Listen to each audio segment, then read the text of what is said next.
Konnichiwa, salut à tous. Aujourd'hui nous sommes à Tokyo, au centre de convention Tokyo Big Sight, et je vous emmène au grand salon alimentaire Fabex. Sur le stand de cette entreprise japonaise, on trouve un incontournable de l'alimentation de l'archipel nippon, les fameux tempura. Ce sont donc des choses que l'on fait cuire en les trempant dans un grand bain d'huile. Alors parmi les grands classiques, il y a les kakeage. Ceci là, c'est un mélange de plein de légumes. Mais on trouve aussi des trucs plus originaux. Par exemple, là vous voyez, il y a carrément des crevettes entières et des coquilles Saint-Jacques. À part ça, on a également ici du crabe, là de la patate douce.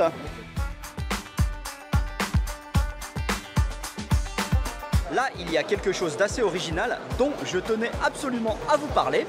À la base, c'est un fruit de la famille des agrumes, ça s'appelle kabosu, regardez c'est ça. Donc classiquement, on peut en faire bien sûr des jus de fruits, mais moi, ce que je voulais vous montrer, c'est ça. Alors en fait, il mélange des kabosu avec du poivre vert du Japon, et ça donne ça, ça ressemble à du wasabi, mais ça n'en est pas. Et donc, on peut manger ça par exemple avec des nouilles. Et le goût est délicieux, c'est très différent du wasabi.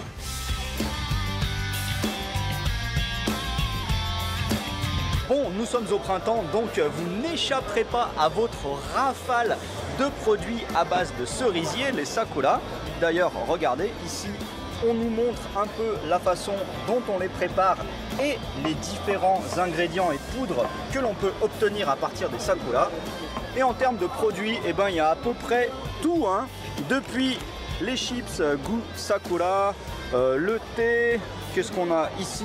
Ça, ce sont des manju, normalement c'est fourré à la pâte de haricots rouges, mais là bien sûr c'est de la pâte de sakura.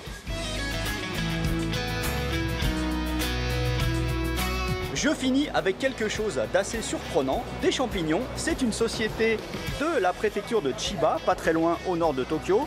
Alors ils font des champignons classiques, hein, dans le genre champignons de Paris, mais regardez-moi ça à côté. Giga Mushroom, champignons gigantesques. Mais là encore finalement le goût se rapproche un peu du goût des champignons de Paris. Mais avec ça, on peut quand même se faire des sacrées omelettes. Voilà, c'était super, mais je n'ai pas eu le temps de faire tous les hauls. Je pense que j'ai perdu trop de temps à faire des petites dégustations. Allez, à plus. Ciao.